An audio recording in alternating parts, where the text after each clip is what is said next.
Hey, I wanted to post a quick video on how to rotate tires in regarding to, I guess this would apply to any application, whether it's daily driving or track.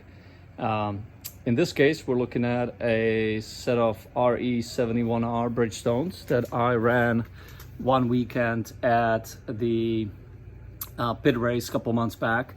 I haven't rotated the tires while I was there. It was only 2 days, but I did get about 2.5 hours on these tires. So they actually look pretty good. You can tell that in the center there is still a good amount of tire left in here. The inside, this is inside left, and this is the inside right.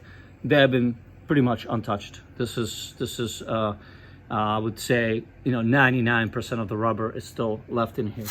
The outside left and the pit race is mostly a right-hand track when they run it clockwise. It's almost worn down, not quite all the way, and certainly not to the rib, but there isn't a lot. There isn't a lot left on the left outside. The right inside is much better, and then the front right looks pretty good. Again, almost new on the left hand side, and the left tire again almost new on the right hand side, and the left side is obviously the one that's been worn the most, given that the front left tire takes most of the stress. So now what do you do if you're on a track and you have 2 more days left and you don't want to rotate these tires on the rim? Well, you could just take the tire that's on the right side, and like so, now it becomes the tire on the left. So what you're doing, you're switching the tires on the axle, but actually, because you're actually needs to be rotating them because that's how you're going to mount them. So what you have done is you have taken the side that was more worn and moved it from the left side of the car to the right side of the car, which will work well if you're still on the same track. But what it's not resolving is the issue you're going to run into eventually, or I guess the opportunity that the inside of both of the tires really continue to be not worn at all. So let me put this back to the original configuration, and this is the way that the tires were run. So now what I'm going to do, because these tires are already off, and this is really what the purpose of the video is, to show you that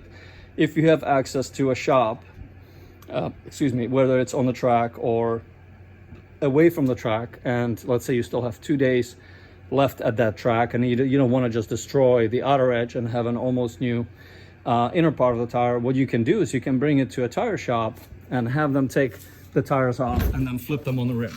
So really what I'm doing is I'm going to move the tire from the left side, as if you're flipping it on the rim, and moving it to the right side. So what's going to happen now, if you're back on the same track, you now have an almost new rubber on the outside edges of both of your left and right tires, and then the same goes for the front tires. What used to be on the inside is now on the outside. This is going to be the left tire, and this is going to be the right tire. And that way you're wearing these a little bit more evenly, and at this point, after your next weekend, you can determine whether you need to flip them again, or whether you would just not having to spend another, whatever it might cost you, $125 to flip these, if you're just going to rotate the wheels themselves on the axle. So I hope that helps. If you have any questions about this, post it in the comments below.